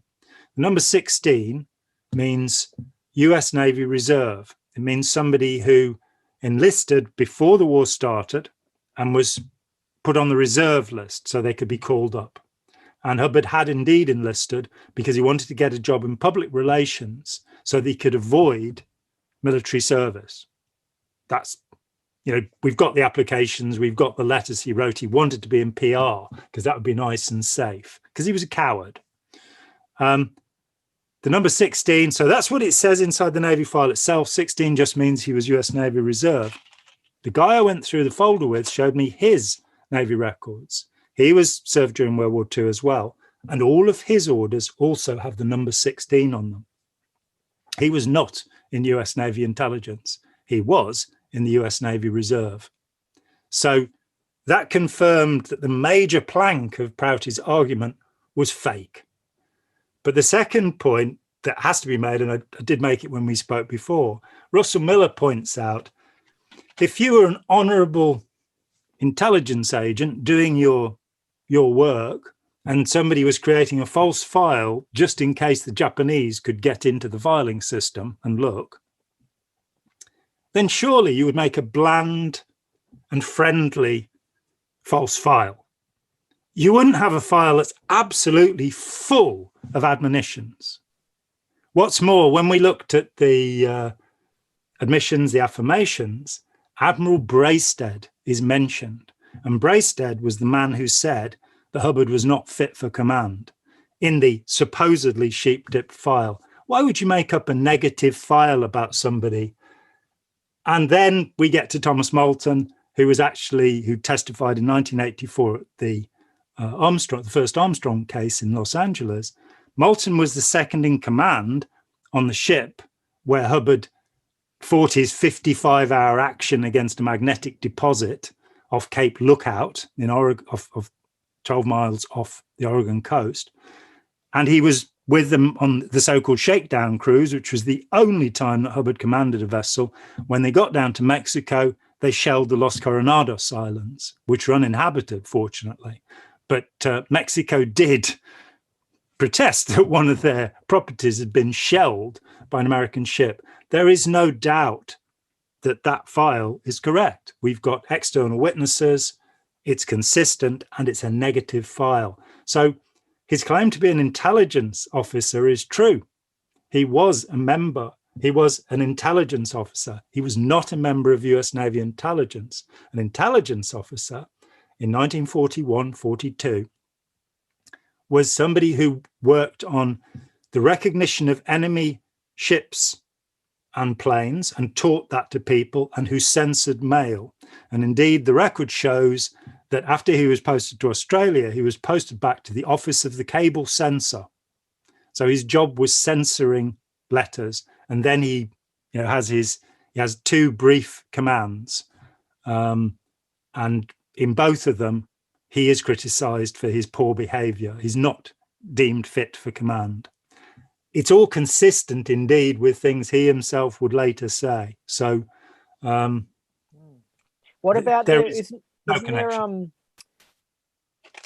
I think Fletcher Prouty said something about I have to read whatever was it a letter that he wrote to a court or something about his theory on Hubbard being an agent? Is that what he did? Was it a letter? It's a file that was prepared for Scientology. I'm not aware of it having been submitted in any court cases. I didn't speak out at the time because I expected to be called as an expert witness against Prouty when they used the material, and they never did. Okay. Yeah, so is it easy to find this thing that he wrote? Like, how many words is it? I haven't seen the Prouty documents for many years. My own collection is not any more available. It will be in the UCLA archive. It will be in the University of Alberta's archive. But really, once he's made a significant mistake, like the assigning of the number 16, there's nothing to believe. And why would you make a negative file? Why would you make up these stories saying he was a dreadful officer if he wasn't actually a dreadful officer? It's stretching things too far. But wasn't there some sort of thing where he got promoted, he got recommended by someone high up in the government, and it was like, well, I think there's two things that are strange. Yeah, apparently he got recommended by someone who was high up in the government. It's like, how the hell did that happen? And then he also got promoted. Read Russell Miller. Russell Miller talks about that. Have you read Barefaced Messiah? You really ought to. Russell is one of the premier biographers in the world. He was the highest paid journalist in the UK when I worked with him. He worked for the Sunday Times. He'd already written about Getty and Hefner. He subsequently wrote an excellent biography of Conan Doyle. So he is a top investigative journalist. And he found the senator who had written the letter of recommendation to Hubbard and recorded an interview with him. And in the interview, the senator said, "Oh, he was a friend. I just told him to write whatever he liked and I'd sign it." So there's your letter of recommendation. That was the recommendation in 1941 for him to join the Navy. and he was turned down at that time because his eyesight was too poor. Interesting. Yeah. So even before the war, he had poor eyesight. He was short-sighted from certainly from his teens, and he always wore glasses. But what sometimes did he take them off in photos and stuff for PR reasons? Oh yes, same way that he'd pull the cap over the lump on his head, and you know. But what about the how did he get promoted to being a captain? Or how is he? Yeah, how is he in such a role on a ship or something? You know, like he wasn't promoted to a captain. He was a lieutenant. He was passed over for promotion. In fact, normally just time served would have given him a higher rank, but it was decided that he was not fit for command, and they wouldn't give him a higher rank. So with this magnetic deposit thing, like how is he in such a role where he could be so influential to have a fight with a magnetic deposit? Oh well, he was in a vessel off Cape Lookout in Oregon, and claimed that they were getting soundings that showed there was a submarine below. He would later claim there were two submarines, and he brought in other local vessels and blimps, dirigibles, balloons, and they fired depth charges on this. But so it was just a captain thing. Wouldn't a captain have that sort of power? Like, how did he have that sort of power? Captain is a rank. You could be a commander of a small vessel under the rank of lieutenant, and if you suspected there was a Japanese submarine there, then you could call in others. Now, there is a way of checking this, which is very simple. At the end of World War II, it was feared that both Japanese and German high-ranking officers might escape in submarines. And so the Allies actually did a complete list of all German and Japanese submarines. No Japanese submarines were sunk off the Oregon coast. There was one, and again, there's this story that said, well, of course it'd be covered up.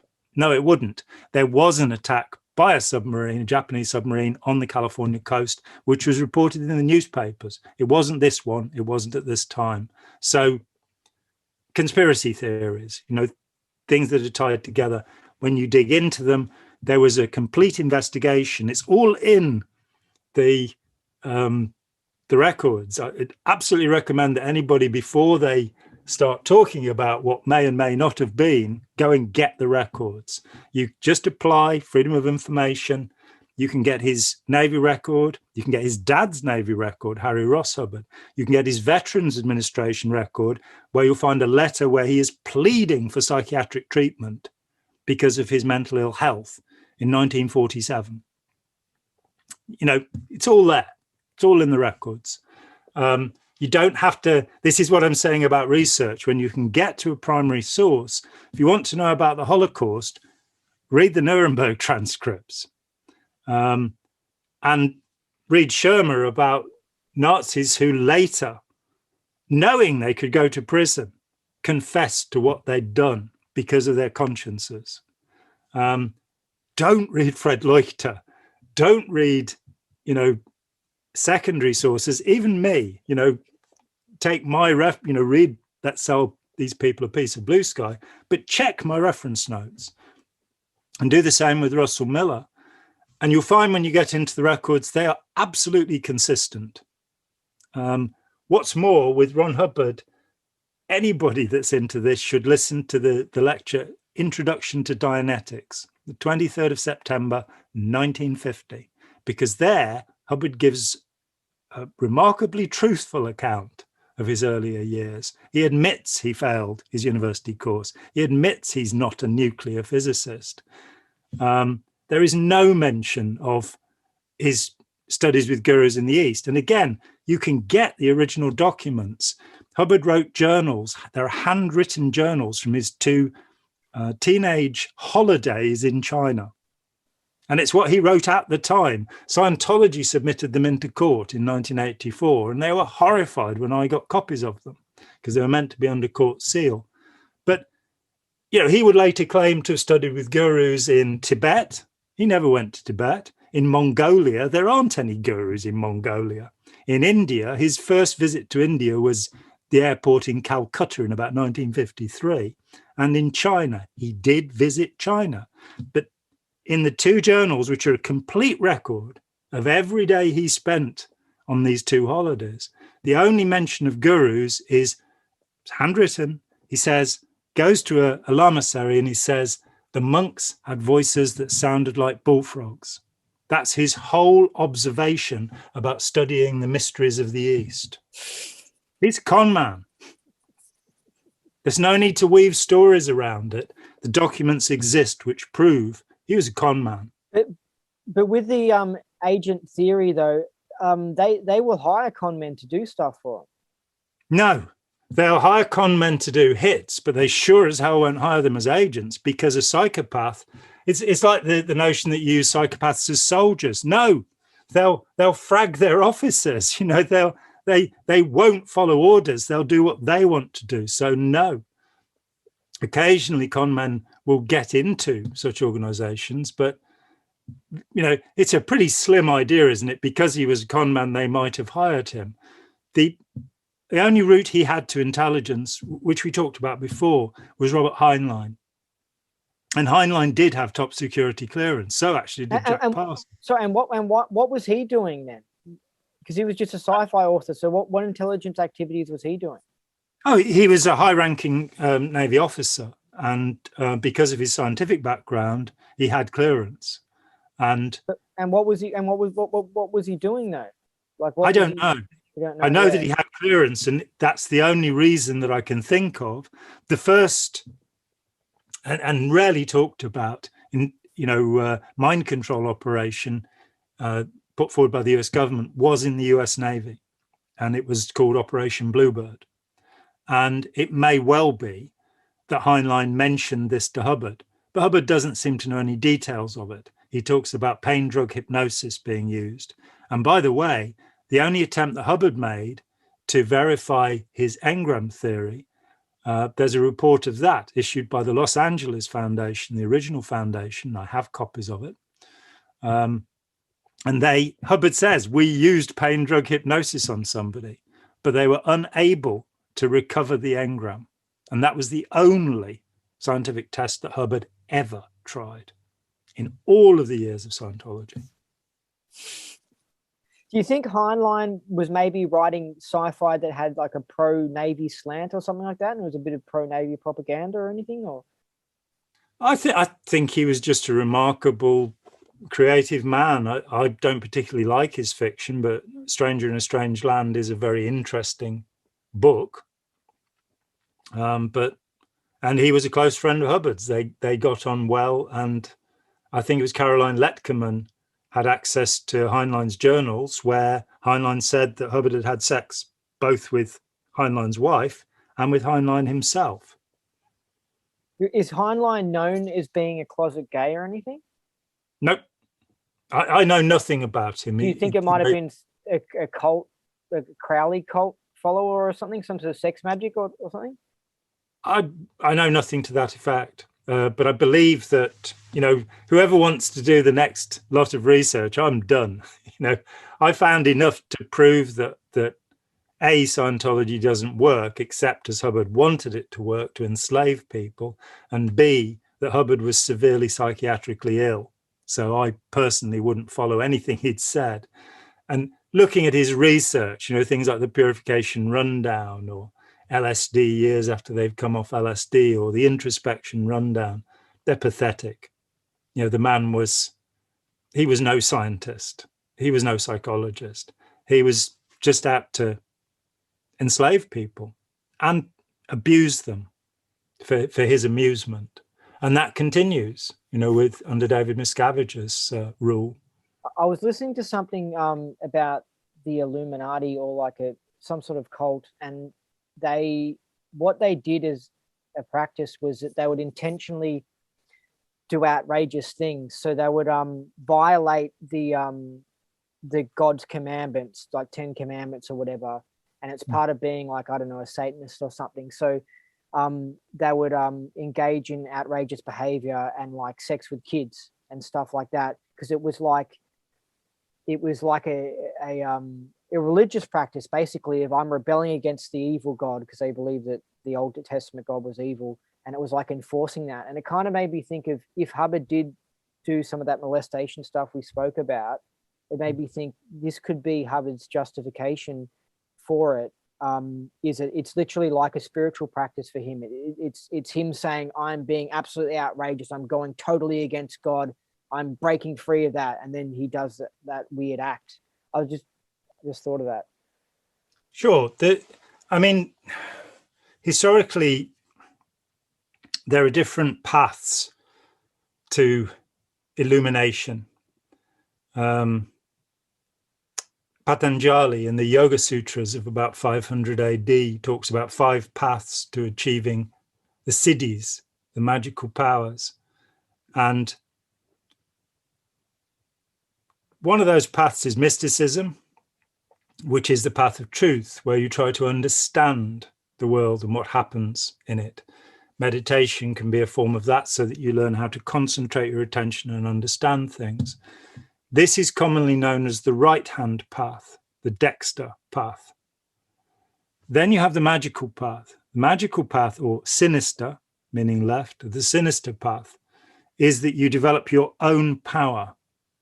And Hubbard would have taken this not from the Illuminati. The Illuminati is a very interesting subject all of itself. That they were basically a group who called themselves the Discordians in the early 1970s, decided to invent a conspiracy theory that nobody could possibly believe. And they found out about the Bavarian Illuminati, a group that only lasted for a few years, in fact. And they decided nobody will believe this nonsense. And now it's the essential conspiracy theory. So it's not the Illuminati, but it's Crowley. That to become powerful, you must overcome morality. You must do things that, and you will somehow obtain more and more magical power.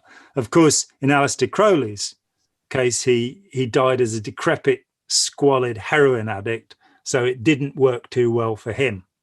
And as yet, nobody from his following, and he died, in 47, I think. No, none of his followers has actually taken over the world, and the B666 hasn't arrived, and we all seem to be okay. But yes, there is this idea that the magical path is developed by rebelling against everything that's moral. And that's not to be confused with, followers of, say, people like William Blake, who believe that Jehovah was evil. These are people who want to themselves become evil and want to have power. I have no doubt that Hubbard was, and we touched on this before, but that Hubbard was trying to create a following. That there is a strange scale that it was in Hubbard's private papers from the 40s, and he talks about laborers and workers being at the bottom of the scale and the fool being at the top of the scale. Now, there is a lecture in the Philadelphia Doctorate course where he talks about the fool. And this is a card in the tarot pack. And he says the fool has an alligator barking at his heels. Well, in most packs, it's a dog. But in the Crowley pack, which is described in the Book of Thoth, it's an alligator. And Hubbard says the fool is, nothing affects the fool. Everything just goes straight through the fool. The fool is a living God. And he is putting forward the idea that the aim of Scientology is to achieve this. And then he drops the idea. It's the only mention ever of this idea that I'm aware of. So the fool, that almost makes me think a bit of Hubbard, like this outrageous sort of crazy, like, but what he appears to be a silly fool, but he's doing these cunning, shifty things or something. Yeah, or maybe he is actually a fool. But when you read Crowley's description of the fool is the wise man. And this is a Shakespearean idea that the fool always, in a Shakespeare play, is the guy that says the clever stuff. And he gets away with it because he's a jester. He's playing with things. Hubbard sees the fool as the magus, as the magician. And his whole aim was to achieve supernatural Oh, power. sorry. So what if fool? Oh, this is where it's interesting. What if fool is he's fooling others? It's not him that's being the fool. He's conning others. So it's like that's the trick. He's fooling others. He's a prankster.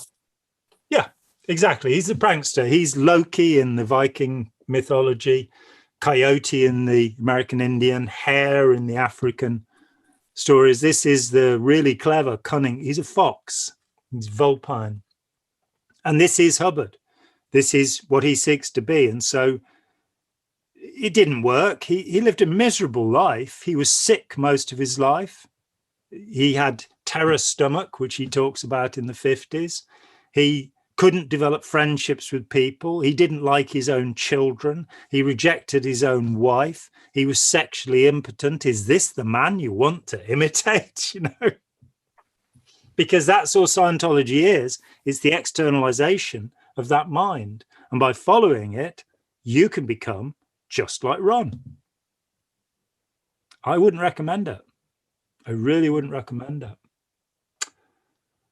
Yeah, So it makes me think of the did you hear about the Strange Angel TV series? It was run for just 2 seasons. No. I really recommend it because I loved it. But it was about Jack Parsons and the OTO and rocket science and like World War II, and it was so cool. It was I really enjoyed it. It just got better and better. And then Hubbard came into the story.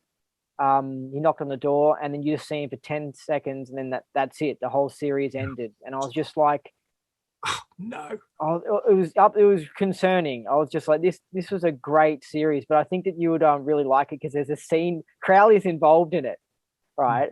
And man, when Crowley comes into it, oh, it is so funny.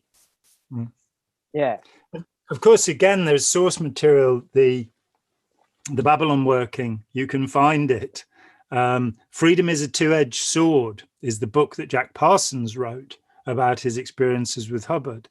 You can get hold of the Florida court documents where Parsons sued Hubbard.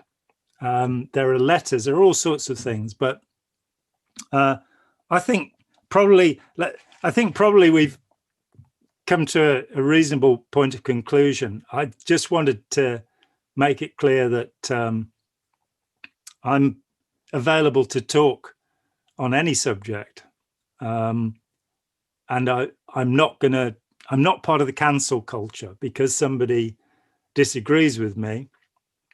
I'm not going to shun them. That was very much Hubbard's way, you know, that if you disagree with Hubbard, then you're a suppressive person and he can disconnect from you. I think that's cowardly. And let me make it very clear. I am most certainly not a misogynist. I haven't got the idea that you are. I think you're complaining that ultrafeminism may be painting a bleak picture of men. And I agree with you that does happen, spare rib feminism.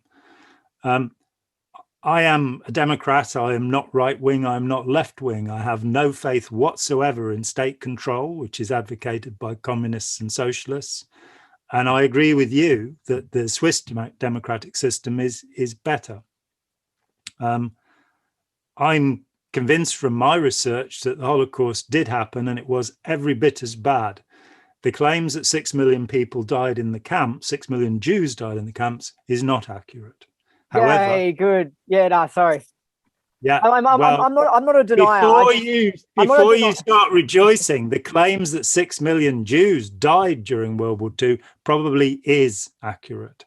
So if you look at, and there's film, you know, there's material you can see, the Baba Yar massacre, just terrible things. There's testimony from villagers in the Ukraine saying, you know, we lived and worked with the Jews. They helped us with our harvests. And then the SS came and we helped them kill the Jews.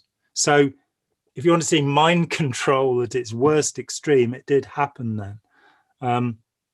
As to the activities of the British and American armies, yes, terrible things were done. The order for the bombing of Hiroshima and Nagasaki made by Truman, there's a cabinet minute where he says, we need to show the Russians the power we have, because there were already Russian troops, there were more than 1 million Russian troops in Manchuria.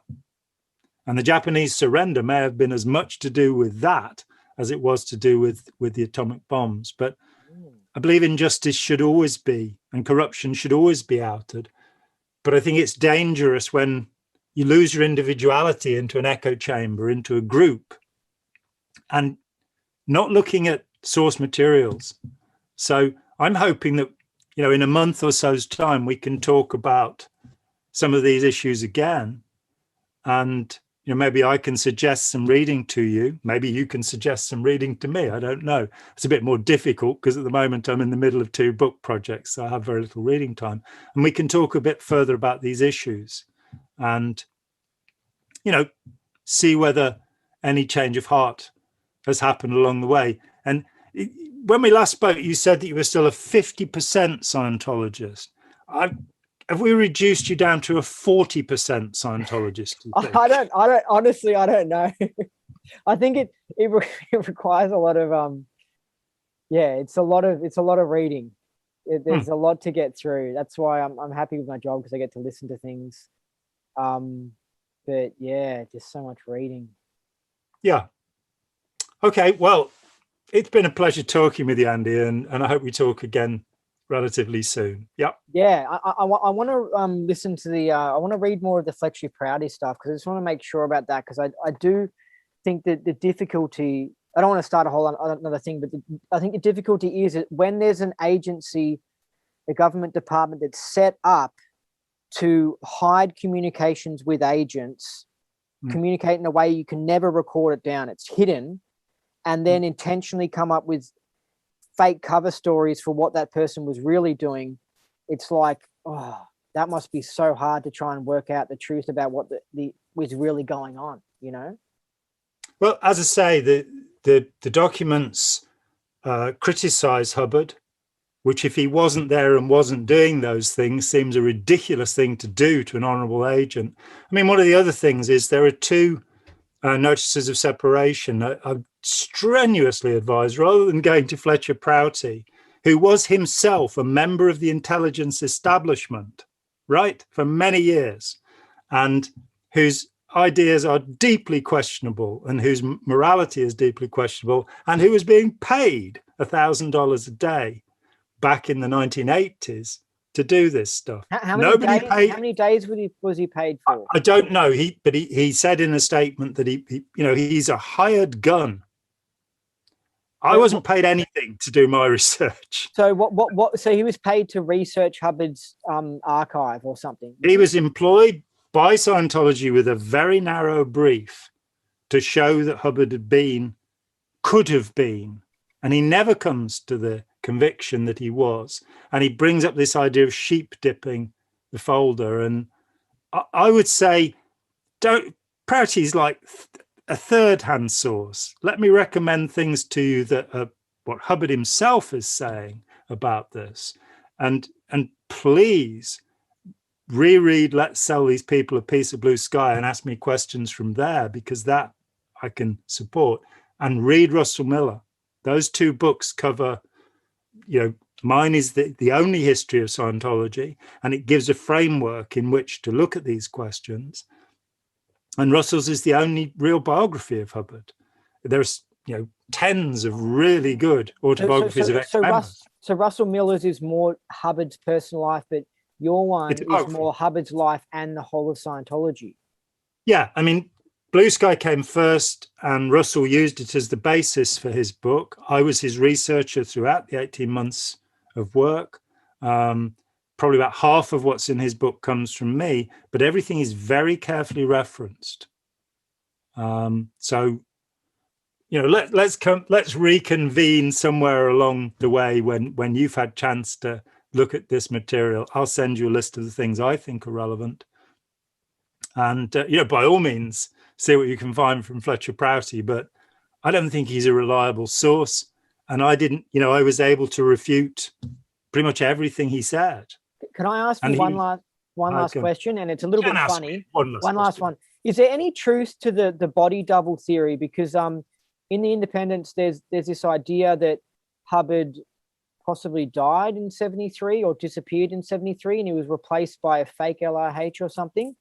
And I just think it's a classic, like, fake sort of conspiracy theory where there's some evidence for, but it's not really the truth. It's just some things that indicate that that might be the case, kind of like the flat Earth thing, but it's not the truth, you know. So what do you think of it? I think there are way too many witnesses who would disagree with that. Janice Gillum Grady, for example, was with Hubbard from 1968 till 1979. And I think she would have noticed. But she's not the only one who would have noticed. There were tens of people who were with him before and after 73. So the idea that, you know, the man who came back from Queens, New York with Jim Dinkowski, because that must be the period we're talking about, was a different man, is ridiculous. It's kind of like the idea that Billy Shears replaced Paul McCartney after a car accident. And the idea that Billy Shears not only looks like Paul McCartney, he sings like Paul McCartney, which is extraordinarily difficult to do because the guy has an astonishing voice. He writes music like Paul McCartney, and he's a virtuoso musician, and the only member of the Beatles who was like Paul McCartney. So, yeah, putting aside the aberration of Wings during the 1970s, McCartney's McCartney. Hubbard was Hubbard. His behavior was absolutely consistent, and the messengers would most certainly have noticed because they pretty much knew every physical and psychological detail of Hubbard. So, no, I don't think there's any truth to that. And I when I read the Mission Earth book, I thought this has totally been written in the 80s. Like it just seems like the 80s contextually and all that sort of stuff. I just don't think that it was written in 74 or something, then somehow released in the 80s. And then we've got the him singing on the album and stuff. And I mean if somebody did replace him, they did an incredibly good job of impersonating Hubbard, like on a level that it was like he's basically Hubbard. Yeah, absolutely. And it's just people desperately trying to explain away maybe their belief. Yeah, maybe they're trying to explain away the aberrations because it's almost too mind-blowing to think that Hubbard would disband the mission networks and stuff like that. It's like as if he would do that, but then when you look into his whole life, you go, no, he was doing dodgy stuff back in the 50s and stuff. Like this is just a continuation. He just got worse as he got older.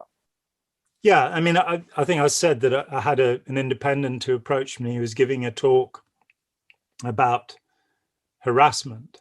And he wrote to me and said, when did the harassment begin? And I said, the first record I have is 1952. A man called James Elliott, who's listed on Hubbard's Phoenix, Arizona letterhead as his business manager, James Elliott. Elliott was caught stealing the mailing lists of the Hubbard Dianetic Foundation in Wichita, which no longer belonged to Hubbard. 31 letters were sent by Hubbard to that mailing list. And this guy came back to me and he said, no. After David Mayo left, when did the harassment begin? And you're going, well... You're picking and choosing, you know? Exactly. So, you know, Occam's razor, the simplest explanation will usually be the right one. And sometimes they say stuff like the tech went bad at a certain point, but it's like there were problems here and there with the tech. You can hear back into the 60s or where Hubbard would release something and it would cause a problem or something like that. And absolutely, if he was going, I don't know, but I mean, there is some truth. Like, it does seem like from 78 onwards, when he introduced the natural clear and past life clear, that did create problems. And NED, I think, as well, it created problems. But that could just be a stuff up by Hubbard, you know. It's because you've got the rock.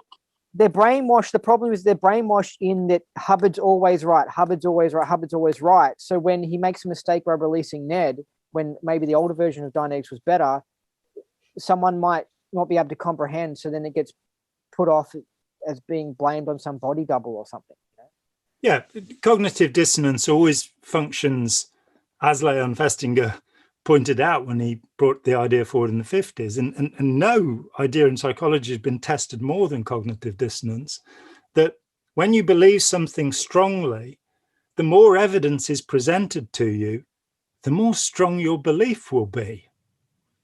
So getting to that point where, you know, your confirmation or my side bias, where you can put that down, where we can put that down and say, I'm going to consider the evidence. I'm not going to just reject it and push it away and find some wacky explanation. I think I told you about the woman who, you know, when I said, look, there are these conflicts in his stories. He's beating people up in Hollywood at the same time as he's crippled and blinded in Oak Knoll. And she said he had two bodies. I went, okay, two bodies. Right. And then the next one was, he wasn't a war hero. He didn't actually see combat. And she said, yes, he did. And I said, how do you know that? She said, I was with him. But when you ask her the name of the ship she was on, or where they served, or which battles they were in, you know, it's hokum. It's the desperate need to believe. It's what we said about certainty, saying there's certainty based upon belief, which is not certainty, and there's certainty based upon evidence. And what's true for you is not true. What's true is true, whether it's true for you or not. And as the Buddha said, you shouldn't believe anything unless you can check it. And, you know, making up stories that justify her. But if you look back at auditing errors and horrors and screw ups, they happen right from the beginning. And you'll find him, you know, as I said, in 1951, he cancelled book one because it was hypnotic. And yet back it came. In the 1960s, he had things like The Rock going on, which most contemporary Scientologists know nothing about. And processes were just tried and thrown aside.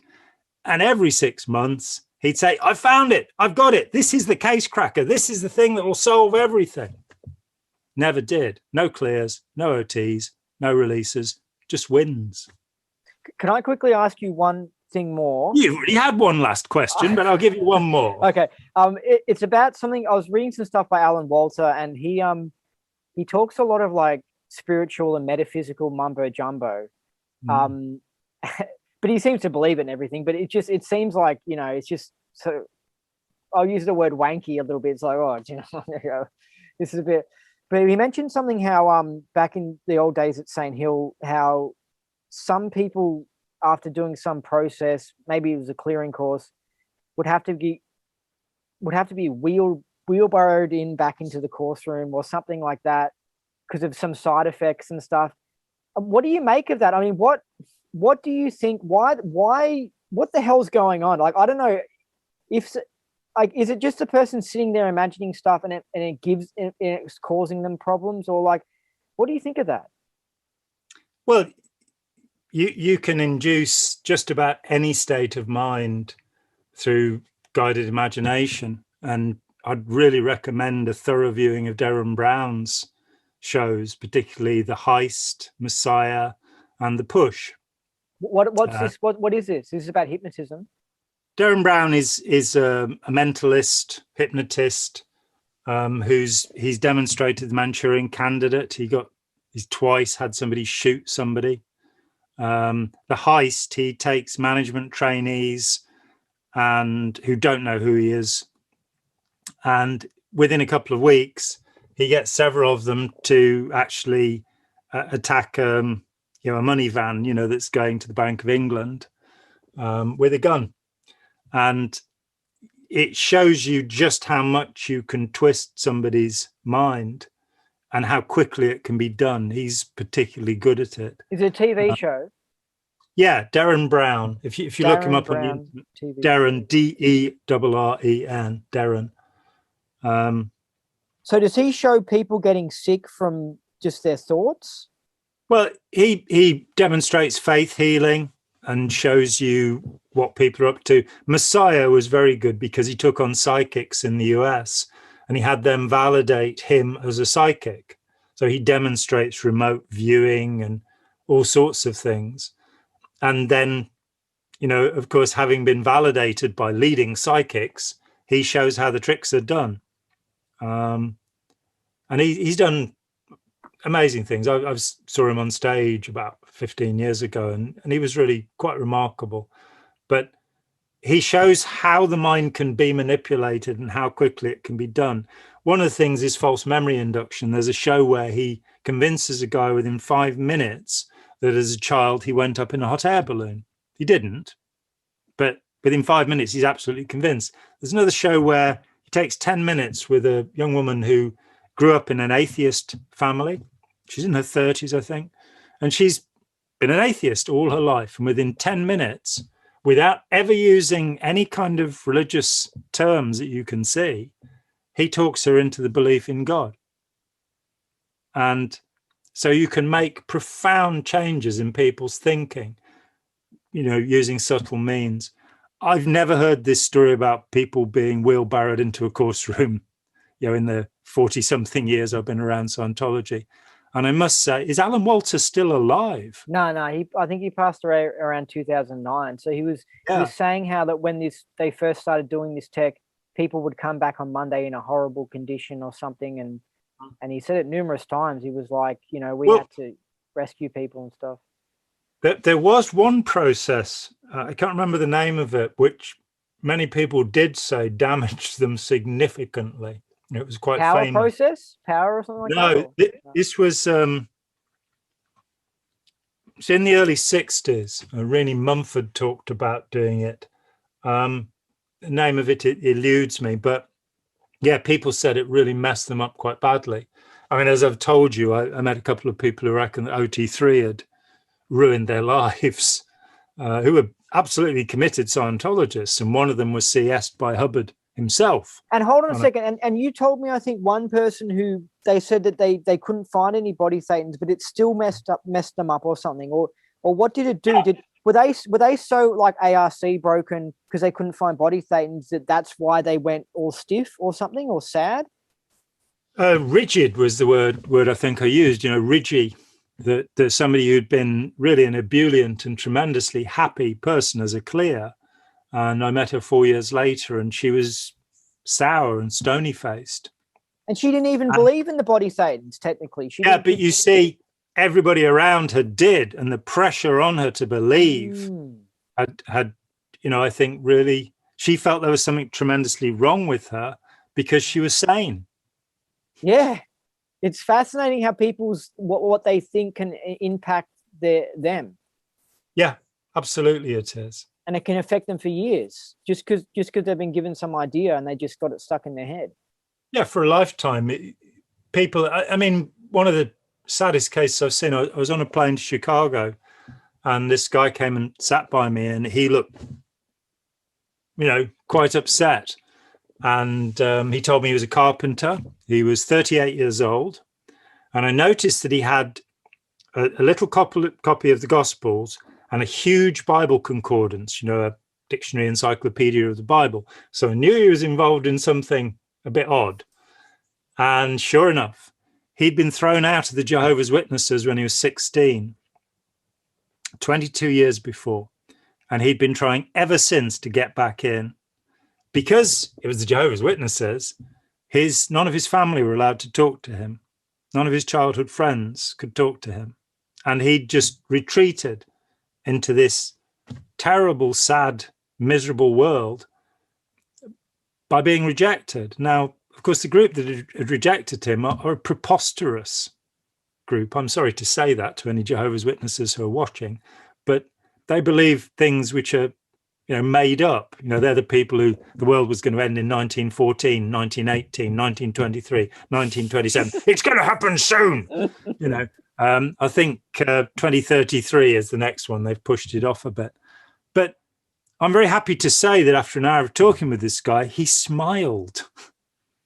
And it was that thought that you can become so encased in crazy ideas that you become miserable. Was he sort of trapped by the idea that he was bad or something like that? Yes. Okay. He thought of himself as being demonic, evil. Do you think maybe he was closetly gay or something like that, and that's why they kicked him out? No, I think he said rude things about the Jehovah's Witnesses. That's why they kicked him out. Well, did he challenge their beliefs or something? Yeah, I think he ridiculed. He was 16, 16-year-old saying, "Oh, this is complete nonsense." This is. And that was that. And they would never speak to him again. Why wouldn't they? And he wanted to get back in. Yeah. They wouldn't let him back in. No, they can be pretty strict. I don't know if you know this, but the Mormons, and I got this from a Mormon bishop, no less, The Mormons won't let anybody who has ever been a Scientologist join because they consider the devil has taken you, Andy. Satan, maybe Hubbard was right. Maybe the Mormons are backing up Hubbard on the OTA document. That's what it is. We're Antichrist or whatever. Yeah. Lucifer. Okay. It's been fun. I'm Jon Atack. My guest, Andy Nolch. I hope we've clarified that you're not a neo-Nazi, you're not a misogynist, and you're not a bad human being. Let's hope for that at least. Yeah. Okay. And your book, Piece of Blue Sky, what's on Amazon again, isn't it? Yeah, and you want the version that's called Let's Sell These People a Piece of Blue Sky, which has this cover on it. It's like a cartoon drawing of clouds. Yes, with different price tags on them. Really? When you get to the upper level, it's quite a lot of money, actually. It's $50,000, the top cloud. The bottom one is only $5. If that's a basic cloud. And this is an upper. That's Div 6. Div 6 cloud's the cheaper one. Yeah, the Div 2 ones are very expensive. Is that, do you start the book with each chapter with quotes, don't you? I do. Yeah. And what are they contradictory? Are they quotes that you then go on to expose how ridiculous they are? Well, I'm afraid you're going to have to read it and find out. But do make careful notes of any questions you have, and I will do my best to answer them. All right. Thanks for being on, Jon. Yeah, good talking with you. Yeah. Cheers, bye, Andy.